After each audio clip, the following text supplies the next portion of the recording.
Dr. Craig, we have profiled some high-profile philosophers during these podcasts. Not long ago, talked about Sir Karl Popper.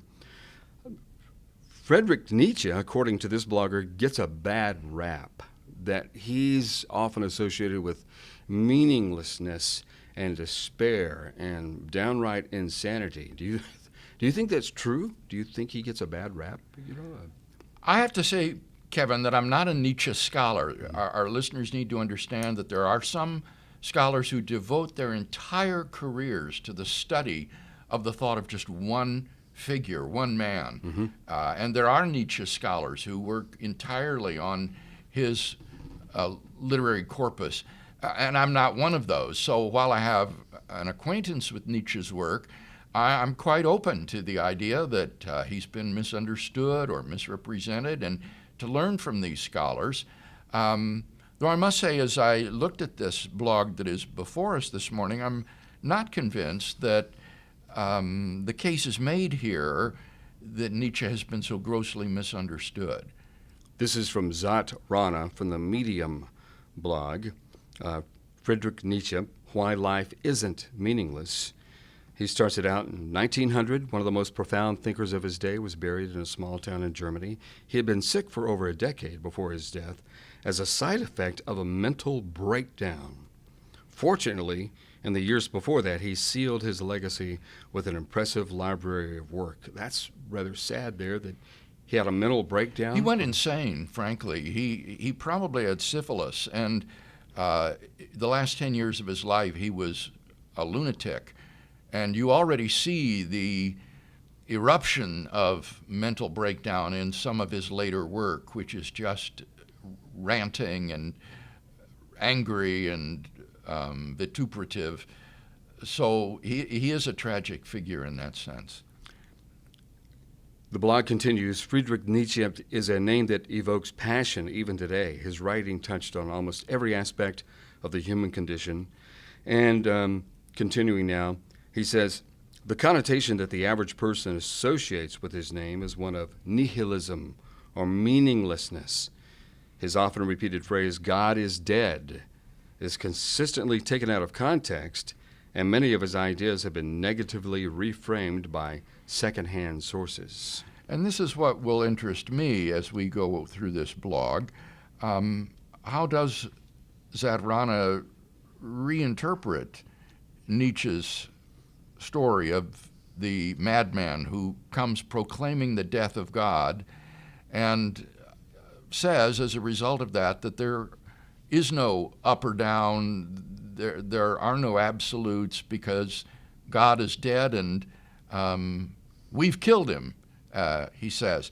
And so I want to see how it is that this author, blogger, thinks that Nietzsche's proclamation of the death of God and the seeming moral nihilism that results from that is to be avoided.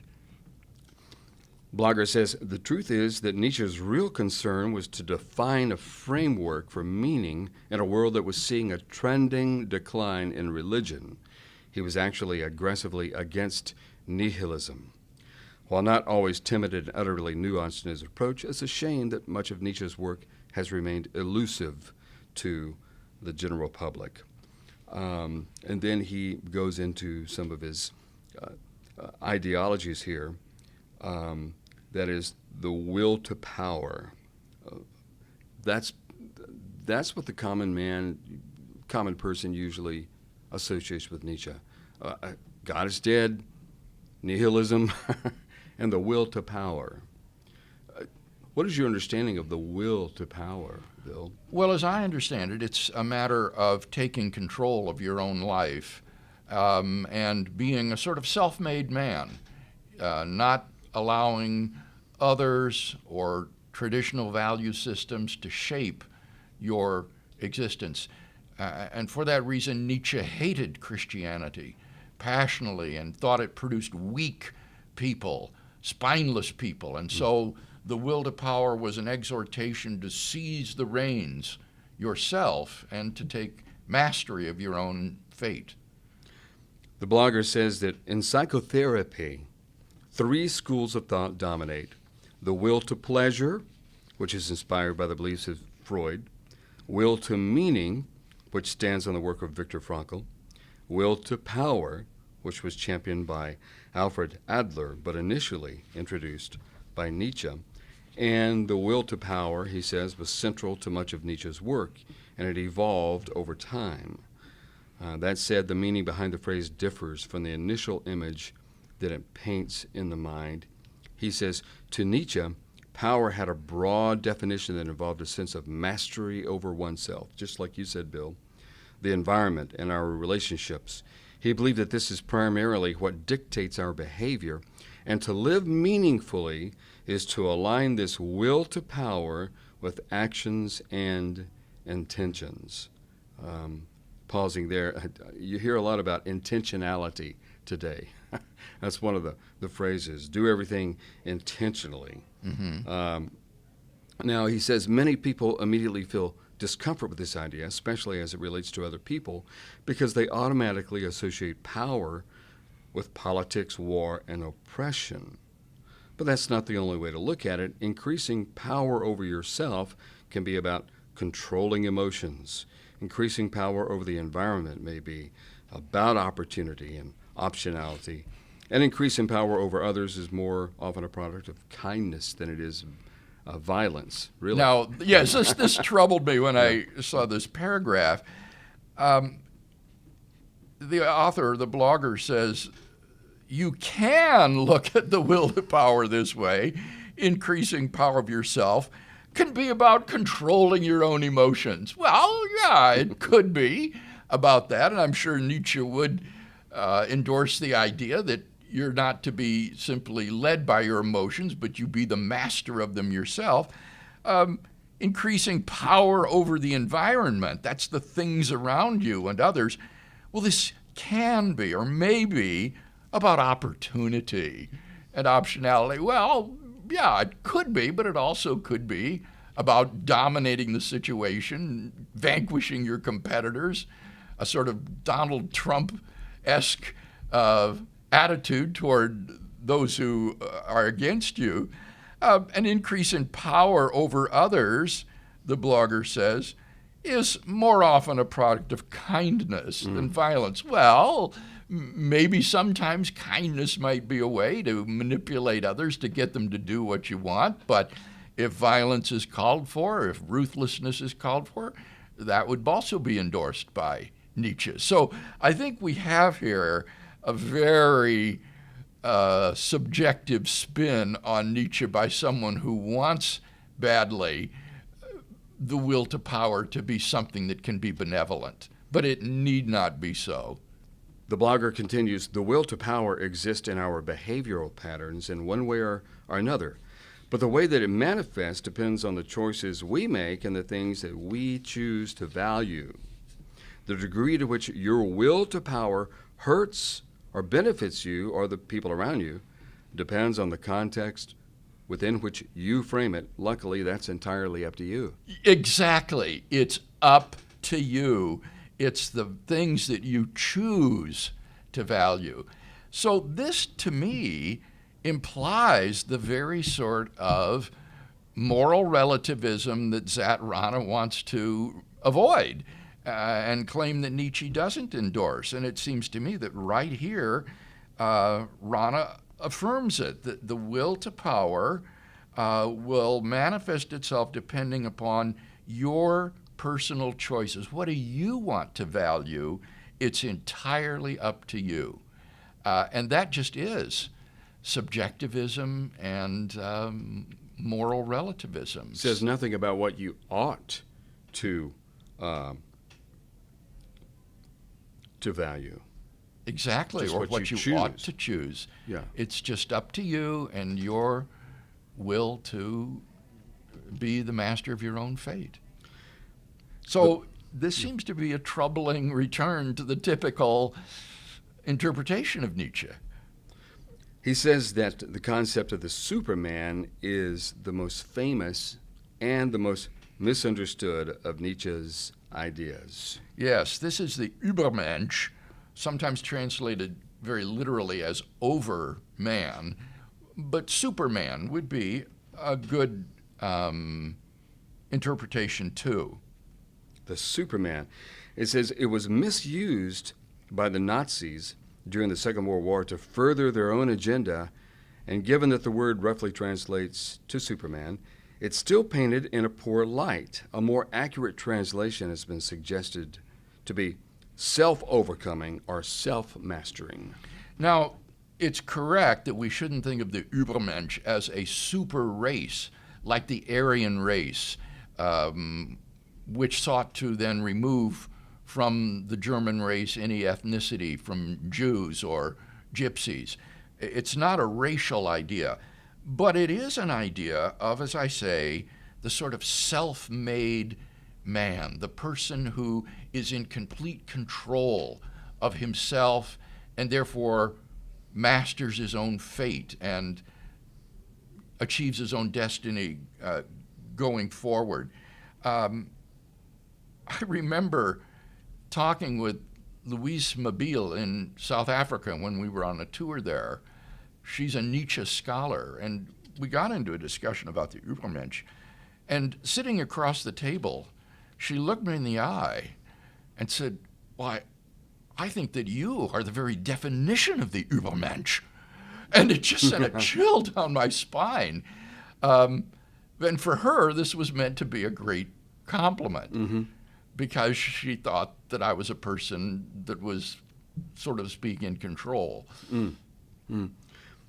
He said, while the term is introduced only once in Thus Spoke Zarathustra, it's essentially what the entire book was written about. To Nietzsche, the Ubermensch was an ideal end for people to strive towards, and to get there, we would first have to overcome and master our current self. The blogger then says, and this is the second time he said this, in a world losing its connection to God and religion, he saw a need for everyone to create their own values to live meaningfully. And there you have this again, the need to create your own values. You cannot derive your moral values from God. Nietzsche despised the Christian religion. He thought Jesus was weak and effeminate, and despised the ethic of loving your neighbor as yourself, such as Jesus taught. For Nietzsche, each person had to be the master of his own fate, create his own set of values that he wanted to live by. Yeah. And I would be interested in looking at the history here. During Nietzsche's time, was there a decline in religion in Germany? Sure, this was in the late 19th century, and it's certainly very true that with the advance of the Enlightenment and German deism and German rationalism, yes, religion was under assault and in eclipse. So in that case, you have to create your own values to live meaningfully. To do that, Nietzsche thought they would first need to envision a better and more advanced being than their current selves, as to give them a significant aim. There's still debate over whether or not Nietzsche's idea of the Ubermensch was referring to a singular ideal for the individual or a collective goal in the future for humanity as a whole. What do you think about that, Bill? And envisioning... I don't know. I've always taken it to be something that the individuals strive for. I think Friedrich Nietzsche himself wanted desperately to be an Ubermensch. He recognized that he wasn't. In fact, Frederick Copleston, in his History of Philosophy, in the section on Nietzsche, says that the Ubermensch is everything that poor, ill, frail Professor Dr. Friedrich Nietzsche was not. Oh, really? It was the ideal that Nietzsche desperately wanted but never achieved. And the blogger says this can be interpreted subjectively, this image that you have, or this being that is higher than you. For a musician, it might mean self-overcoming their own doubt to strive toward the ideal of a fearless artist. Either way, he says it boils down to there being an image towards which it's worth striving. an image that motivates the values we hold and the context in which we frame our will to power. But the image doesn't simply motivate the values you hold. The image is created by the values you hold, right? Whether you aspire to be an Adolf Hitler or a great statesman like Winston Churchill is going to depend on what sort of values you choose to embrace, and that's up to you. So again, Zatrana is trying to give a very sympathetic interpretation for example, the musician who chooses to overcome his doubts, but that's purely your personal preference. There isn't any sort of objective guideline here. Doesn't it speak volumes, Bill, that Nietzsche did not see this model in Jesus? I think it's strange, isn't it, that he despised Jesus and what he stood for, because I think Jesus was so courageous, so masculine and strong, that in a sense Jesus was an Ubermensch. He was not a weak, cowardly person. And the vast majority of philosophers and individuals would say that. And so Nietzsche is really against the grain here, it seems. Well, like they said, it's subjective. The blogger continues, the idea of self-overcoming is less about a sudden change than it is about an ongoing personal transformation. The point is to give the journey of evolution a form of meaning. Let me just say a word here, that this phrase that Zatrana likes to use here about self-overcoming can be misleading. It's not self-overcoming in the way that in Christianity we want to overcome and conquer selfish desires and to live for God and to, in a sense, take up our cross daily and deny ourselves. Here, the idea of self-overcoming, it means overcoming your weaknesses, overcoming those things that hinder you from doing and being all that you want to be. This is all about self-actualization and self-mastery. In that sense, it's not about self-denial and living for God and living for others. He says many people have goals and ideas for success that they envision, but they seldom have an improved identity that they look to evolve into.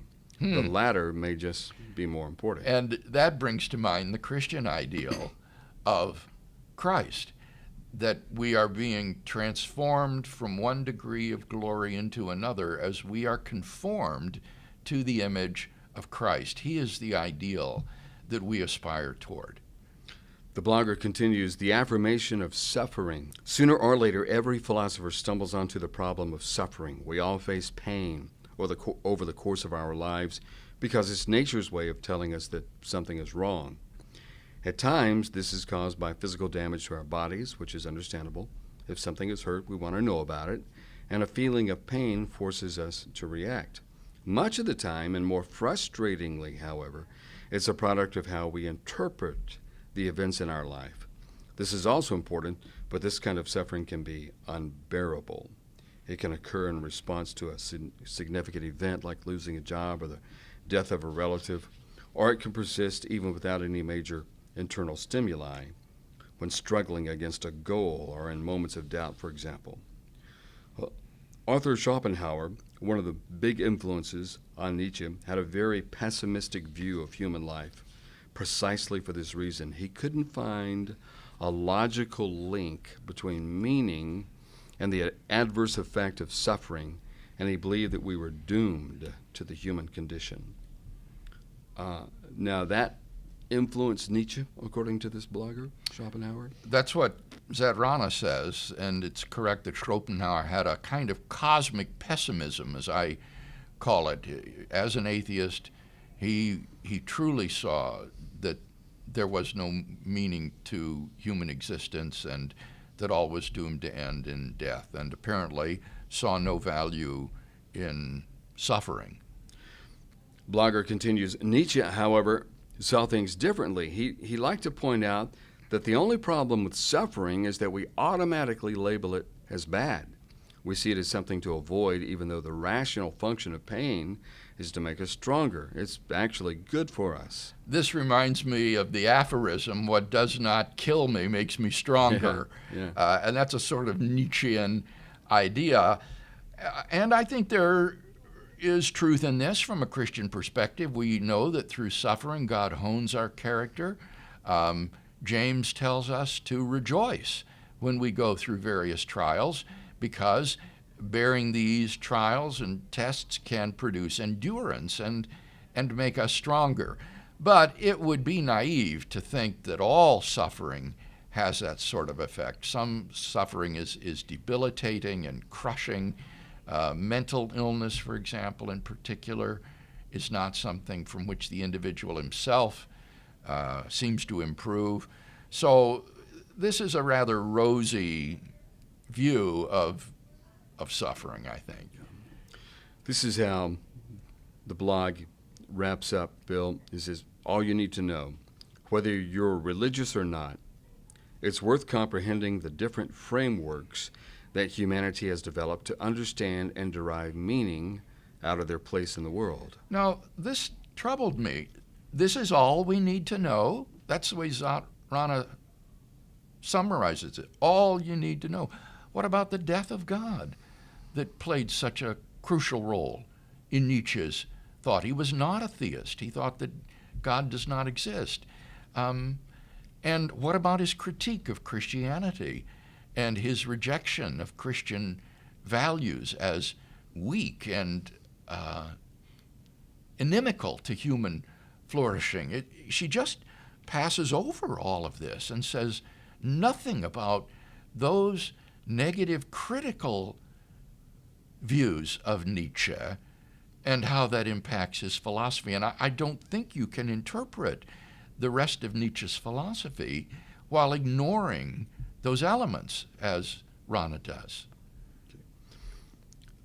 In the last 200 years, she continues, there is perhaps no one whose philosophy has been as influential as Friedrich Nietzsche. Although misunderstood, he has a lot to teach us. A world devoid of meaning of any kind is quite a dull one indeed. Few people have found extended joy and fulfillment in refusing to establish their own narrative into a larger one. Now here, this is talking about subjective meaning in life. In order to find joy and fulfillment, you need to contextualize your narrative, your life meaning, inside a larger one, she says. I remember Richard Nixon once said that the way in which he found meaning to his career as a politician and his life was by seeking for the end of peace in the world. Remember, this was at the time of the Cold War, and so Nixon wanted to do all that he could to achieve world peace. And by contextualizing his life within this larger story, this larger narrative, it gave him a sense of meaning in life. But this is wholly subjective. This has nothing to say about whether or not there really is an objective meaning of life. Why does it matter if world peace is achieved? Everyone's going to die anyway in the heat death of the universe. It makes absolutely no difference in the end whether world peace is achieved.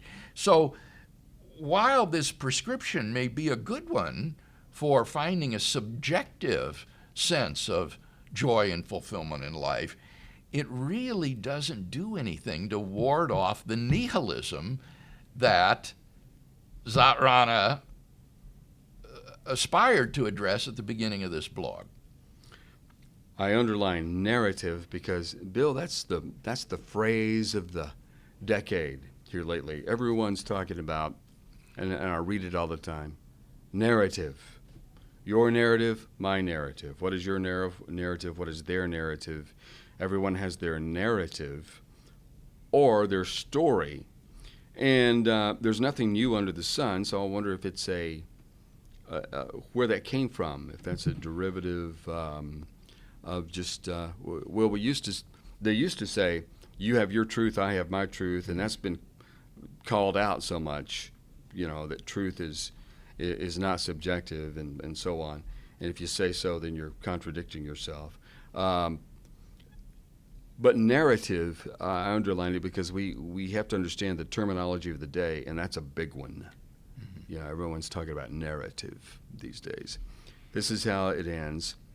The final sentence: different people find comfort in different things, but in the end, it's about living life with intent.